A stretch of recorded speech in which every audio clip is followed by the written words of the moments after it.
they've shown the dropped snap on the punt at Michigan State ad nauseum. Why didn't you just kneel on it and give them just one more play? I don't understand that either. I guess you figure that your guys can execute a punt snap and a punt in that situation, but it seems like to me it'd be a whole lot easier just to take a snap, maybe even run around. Yeah, run around a few seconds. Don't take a massive loss, but run a regular play. Yeah, I've thought about it too.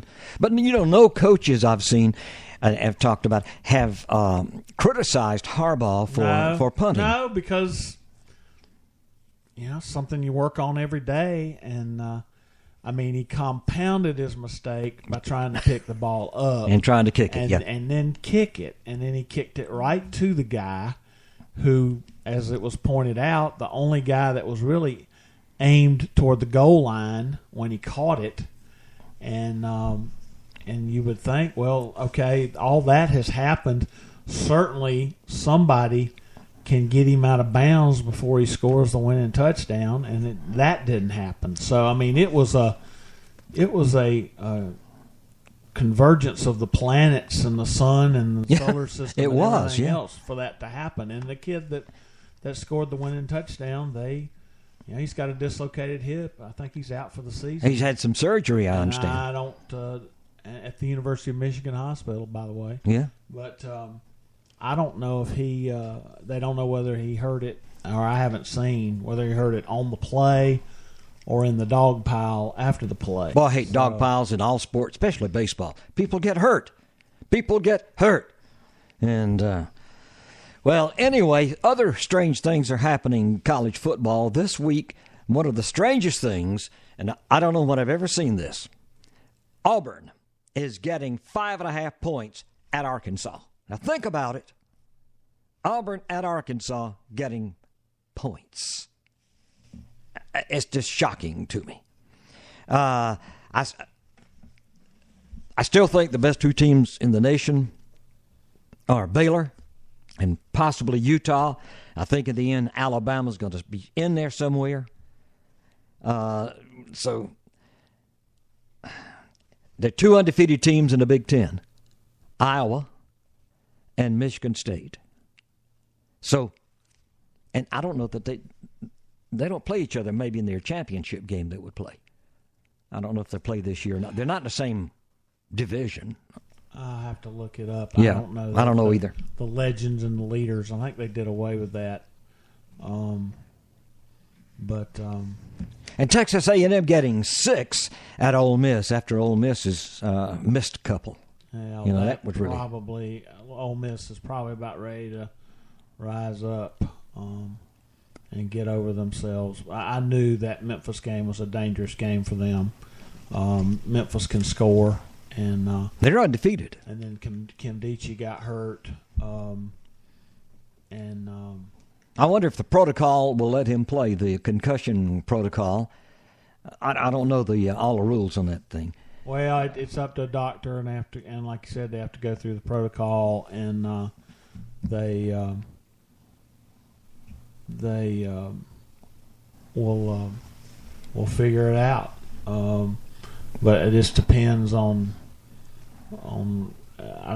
doctor has to make that call. So, but he should have come to Clemson, but well, mommy didn't want him to come. Had that? Iowa. Right now, Iowa is undefeated in the West. Yeah, they did away with legends and leaders, which was stupid in the first place. Well, people think Atlantic and Coastal are too. But you got Ohio State and Michigan State are still unbeaten, so that will those two play. That will decide that. But then Michigan. If Michigan can continue and then knock off Ohio State, they could have something to say about it. Iowa is undefeated. Wisconsin's 2-1. Illinois is 2-1. Boy, these people haven't played any conference games. So that's going to be between Iowa and Wisconsin probably.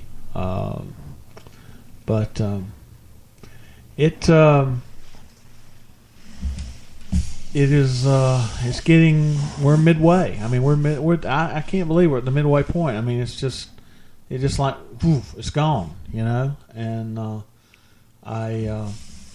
Yeah, high school's even right closer now, than that. But wow, you're just like, if you're a Clemson fan, you're like, you know what, we got a chance. And people talked about it this summer and in the preseason, and some fun made of them, by the way. Well, my take was kind of, you know what, we're kind of getting a little ahead of ourselves. I don't quite think this is the year. The defense had some holes. Watson had expectations through the roof. That was too much for a kid. The offensive line had some question marks, and I just thought, this is just not. It's just a little too early to be talking like that. But right now, you got to say they're in the conversation, which is where you want to be in mid-October. The first poll comes out, I think, after the game's next Saturday. Yeah, I think it's next Sunday. And so we'll not this coming week, but the next. But we'll know what we got then. But the two semifinal games are the Orange Bowl and the Cotton Bowl. So, the Clemson to people and Clemson just does not go out and destroy people like Baylor does. And one of the reasons we talked about, doesn't destroy I know people. we talked about that earlier. Wins by basketball scores, but Clemson plays a lot of people, especially on defense. It's not like they go out there in the fourth quarter when they got somebody down by 20 and say, "Oh man, let's score two more."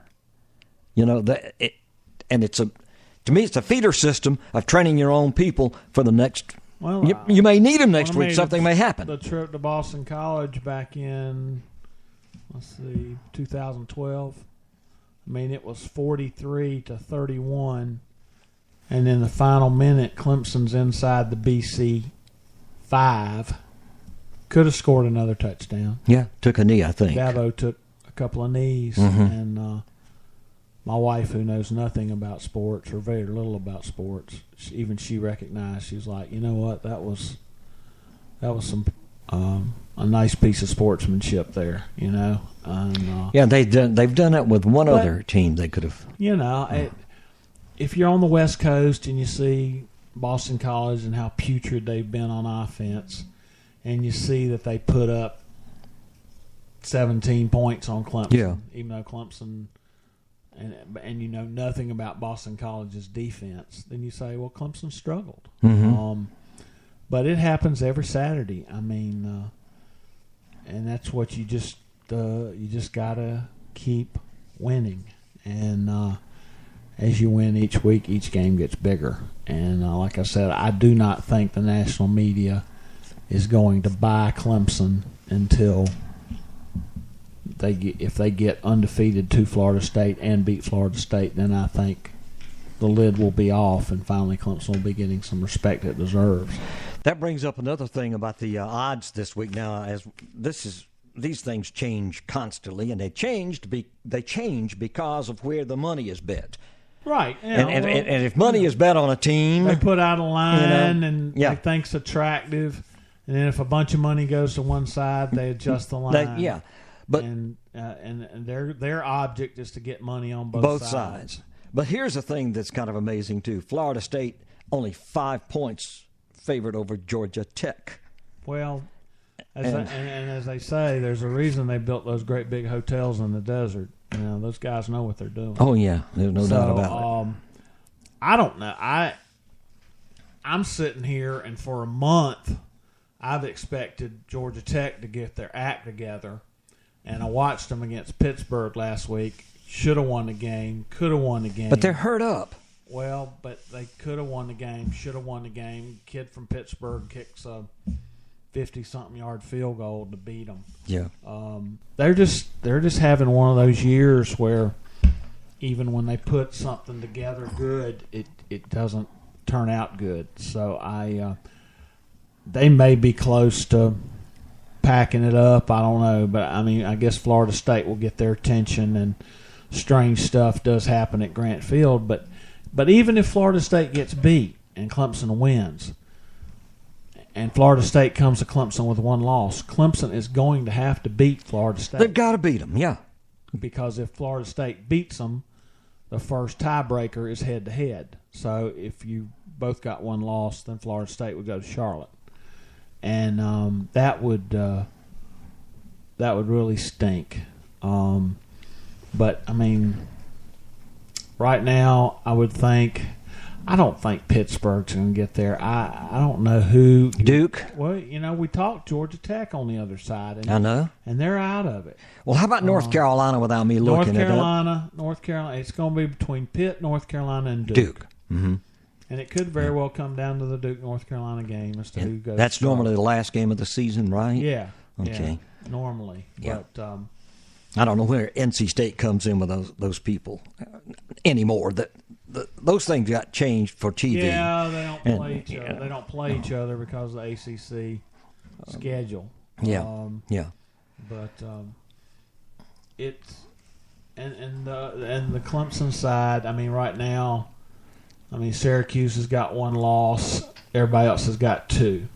So it's Florida State, Clemson, Syracuse at the moment. But Clemson got to go to Q's. But Syracuse has lost 3 in a row, so they're taking on water. The other side, Pittsburgh's 3-0, North Carolina's 2-0, Duke's 2-0.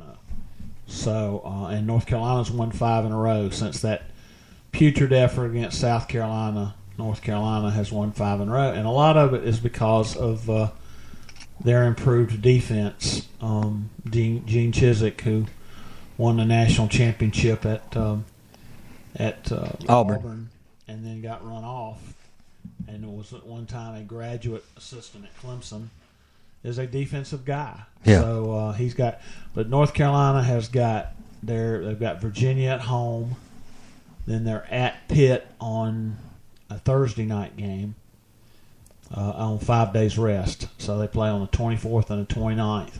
Then they got Duke on November 7th. And then Miami at home, and then at Virginia Tech. So, and then Pittsburgh has remaining. They're at Syracuse. You got to figure they'll win that one. Then they got North Carolina at home. Then they got Notre Dame at home. Not a conference game. Not a conference game. So it doesn't matter much. It's one of Notre Dame's 5, but it's not a conference game for. But Pittsburgh could knock Notre Dame out of any kind of conversation. And then Pittsburgh's at Duke on November 14th. So Duke's got 2 big weekends. They got North Carolina, and then they got Pittsburgh back to back. And then they're both at Durham. Pitt ends the season with a home game against Louisville. Speaking of Louisville, let me interrupt here a minute. Did you notice? All right, they already played a Thursday night game. Right. They got a Friday night game this week. Yeah, and I hate Friday night. That ain't right. First of all, you and I have a thing about high schools. That's at Chapel Hill. Okay. So Duke and North Carolina at Chapel Hill. Chapel Hill. Yeah, but again, TV's writing a check, and if they tell them to play at 8 a.m. on Thursday morning, they're going to play at 8 a.m. They got on to, Thursday yeah. morning. Yeah. It's not an option anymore. But I know Clemson is bound and determined to not play Thursday night games at home. Yeah. But and then definitely Clemson will just say no to Friday night football. I hope so. It's not going to do it. Speaking of Friday night football, do you have anything you want to say about any high school football? Any teams? I tell you what, I saw that one coming. Seneca is very good. Seneca has beaten some good teams, and they've scored a lot of points. This is a new coach this year, too, yeah. Coach Turner took Brett Turner, background in Pickens, was an assistant at Seneca. He had inherited a lot of pieces from last year's team and didn't change a whole lot. He admitted he didn't change a whole lot. They just tweaked it a little bit, and they beat Belton Homeopath pretty significantly. So this might be the year. This would be pretty cool if Seneca could pull this off. So at least from my standpoint. Sure, yeah. But I went to the Hannah Greenwood game the other night and saw a little history made.